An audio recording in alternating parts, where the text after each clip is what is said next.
Universidad ng Pilipinas. Huwag ka na kumasa, ulol. Richie Rivero, thank you! So, hindi pwedeng saka hindi pwedeng dalawang Philip Manala. Minsan talaga may bias ako sa mga foreign athlete. Parang ayaw ko ibigay sa kanila yung finals MVP or any award. I mean, I'm not racist, pero minsan talaga gusto mo talaga pure-blooded Filipino yung Boss Orin, the dog, katakutan. Iiyak na yan. Iiyak na yan. Sino yan? Sino yan? Yo, what up mga brad? Welcome back to another episode of The Dog Show! Woo! Sachet! Bomba! UE! Kanina. Lakas! Diba? Lakas? Lakas ng pasabog? Oo. Lakas ng pasabog, ha? Yeah. Pag-uusapan natin mamaya yung bomba na yun, Boss Bry. Kamusta? Pinakilig ako, ha? Kamusta? Napanood mo ba lahat o may bago ba? Yung second game, gumasta ako ng Skyway, gas, ticket, Starbucks, okay. Ang mahal lang ginastos ko para lang makita tinambakan yung Adamson sa FPU.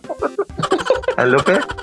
Predict mo naman matatalo dahil nag-aksaya ka pa ng panahon para dun sa dalawang yun. Sa bagay. Uy, thank you nga pala dun sa angel ko, dun sa mga nagbibigay ng tamang prediction. Mali lang yung score, pero tama naman yung result. Very close, ha? Very close yung first game, ha? Ayos dun, ha? First game, no? Plus 1, minus 1 lang, no? Oo. Abi sa'yo ako, Boss Fry, magandang maaga. Predict mo yung sa Wednesday. Uy, Boss Fry! Oo, predict natin yan. Boss Bray, yung gusto kong pag-usapan muna, medyo controversial. Oh. Controversial pero good news naman to. Hindi ko alam kung good news sa iba or bad news or bad trip news. Pero sa akin, good news naman siya Niretire ng Adamson community yung jersey number 7 ni Jerome Lastimosa the other day. Yeah. Nabalitaan ko. Pero may mga issue May mga issue Yeah, ano yung mga issue mo doon sa retirement jersey ni paring Jerome? And wala akong issue doon. I mean, personally, deserve yun. Deserve. If the current Adamson or the contemporary Adamson Falcons na pwedeng i-retire ang jersey, si Jerome yun. Yeah. Sa akin, I mean, the past 10 years, si Jerome yun. But the problem is, ang nakikita natin sa social media ng mga sentiments ng mga lumang Adamsonian, even the new, bakit si Jerome, tapos sila Hector Calma, Kenneth Dorembes, Bono, hindi na-retire.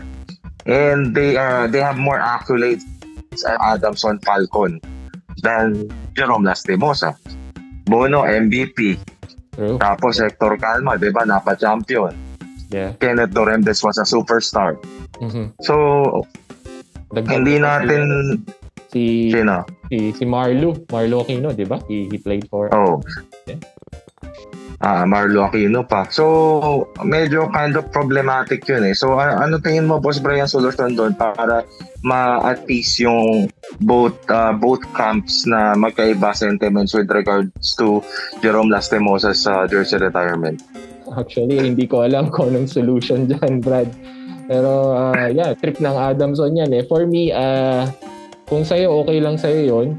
Well, sa akin, okay lang din. He deserves it. Pero, it should be like, siguro someone should go first before him. Any of those players na binanggit mo, dapat yun ang inuna nilang i-retire. O kaya siguro sana pinagsabay-sabay na lang nila. Sana inantay nilang matapos tong season na to bago nila ni-retire yung jersey ni Jerome. Yeah. Yun yung That's true. Yeah, para sa akin naman, Boss Bry, medyo parang sobrang emotional decision yan na hindi ganong pinag-iisipan yung bigger picture. I don't know who decided that thing amongst Adamson heads. Pero hindi nila naisip yung magiging backlash with regards to their history na imagine mo, first jersey retirement sa basketball, Jerome Lastimosa, and you have those legends behind him. I mean, na mga nauna. So I think the perfect solution sana kung may babalik ang oras, tawag dito, ni-retire nila sabay-sabay yun. Jerome Lastimosa, Hector Calma, Bono, on a celebration of Adamson Falcons, soaring high the past few years. The Coach Franz era, the Leo Austria era, those stuff. Tapos, I think, alam mo ba, tingin ko bakit nila ni-retire si Jerome ngayon? Ano? What do you think about it? I think the reason behind that is he sacrificed his contract, his future, diba, sa abroad just to play his last year in Adamson, and then he got this injury. I mean, sabihin na natin semi-minor injury yan, partial torn ACL, pero future niya yung nakataya doon, diba? Tapos pipirma ka na ng multi-million contract, hindi mo ginawa dahil sa pagmamahal mo sa school mo. So, yung parang in-equate siguro nila si Jerome as a martyr and a hero. That's why, ginawa nila to. But the problem is, behind any emotional decision, you also need to think ahead and use your coconut shell. Medyo hindi nila masyadong ginamit yun at hindi nila masyadong tingnan yung bigger picture. That's what I think. So, congrats pa rin, pare Jerome. Nakita ko yan, nagpa-selfie pa yung mga barkada ko dyan sa MOA Arena after the game. Sobrang bait, sobrang accommodating sa fans. Question mark na lang kung kailan siya babalik ulit para makapaglaro, no? This coming season. Ay, nakakabalik naman siya dun para magpa-picture eh. So, okay na rin siguro. He suited up pero hanggang warm up lang no? Ang problema dun, Boss Bray, nag-warm up si Jerome, diba? Yeah. Nag-warm up. Kaso, ang cold ng mga kakampi niya. Pag-usapan natin. Yung mga... Okay. Ilang games ba? 4 games ang nangyari nitong weekend, no, Boss Bray? 4 games. Opening day, 2 games UE UST, and then Ateneo NU, and then second day DLSU FEU, followed by the main event yesterday, which was Adamson and UP. Yeah.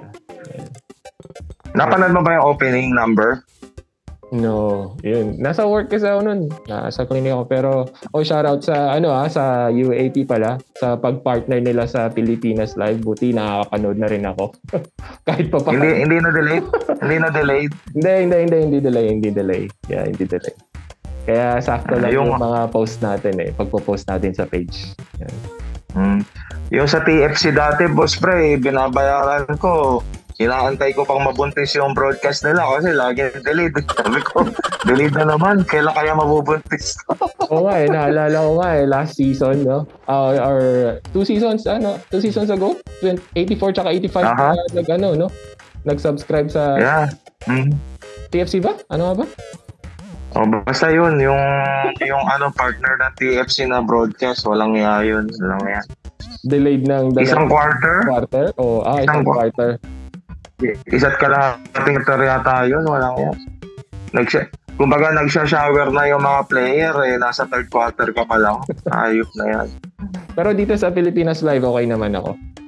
At least. Nawalan na lang ng isang customer si Boy Gcash. Oo nga. Nandito pa naman ako eh. Boy Gcash, ayusin nyo kasi nung first day Ateneo NU, nawala na yung mga Boy Gcash. Feeling ko kinakat nila yon, hinuhuli ng UAP. KJ ang UAP kasi pre-broadcast din nila yung Gilas game nun eh. Okay. Kasi kasabay yata nung second game Gilas versus Jordan. So, prioritize yeah. na yun. Yeah. Kinain ng gilas ni Hollis Jefferson. Walang iya. Nakita ko nga. Napanood mo ba? Yung isang meme sabi 4 na Jordan tsaka isang Kobe daw. Paano naman mananalo daw yung Pilipinas? Galing. Galing. Props sa nakaisip nun. Good job. Pero talagang problematic talaga yung gilas na yan. Like, kahit pa manalo sila ng gold dyan, hindi ko makitang tamang direction yung ginagawa nila. Papalit-palit ng sistema, walang maayos na consistency sa program.